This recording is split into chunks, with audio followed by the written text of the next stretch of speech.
আজকের এই ভিডিওতে আমরা আলোচনা করব প্রাথমিক শিক্ষকদের এ ক্যাটাগরি পে নিয়ে একটি গুরুত্বপূর্ণ অফিসিয়াল মেমো সম্পর্কে।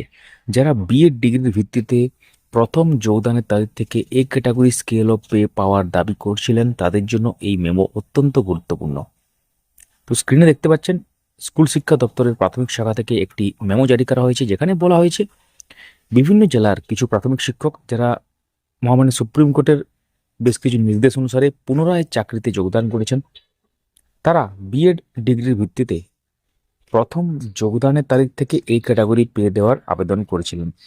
কিন্তু শিক্ষা দপ্তর স্পষ্টভাবে জানিয়েছে, আপনি দেখতেই পাচ্ছেন, লেখাই আছে পরিষ্কারভাবে, মহামান্য সুপ্রিম কোর্ট পুনরায় যোগদানকারী শিক্ষকদের সিনিয়রিটি এবং আগে থেকে থাকা অন্যান্য সুবিধা সংরক্ষণ করার কথা বলেছে। তবে যে সুবিধা আগে তাদের ছিল না, সেটি নতুন করে দেওয়ার কোনো নির্দেশ আদালত দেয়নি।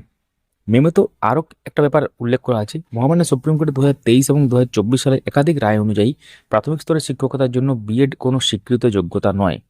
ফলে শুধুমাত্র বিএড ডিগ্রি থাকার কারণে প্রথম যোগদানের তারিখ থেকে A category scale of pay পাওয়ার দাবি গ্রহণযোগ্য নয় বলে শিক্ষা দপ্তর মত প্রকাশ করেছে। এর পাশাপাশি জেলা প্রাথমিক বিদ্যালয় সংসদগুলিকে নির্দেশ দেওয়া হয়েছে সংশ্লিষ্ট আবেদনকারী শিক্ষকদের এই সিদ্ধান্ত সম্পর্কে আনুষ্ঠানিকভাবে জানিয়ে দিতে। এখন অনেকের মনে প্রশ্ন আসতে পারে, তাহলে কি ভবিষ্যতে এই বিষয়ে কোনো পরিবর্তন হতে পারে?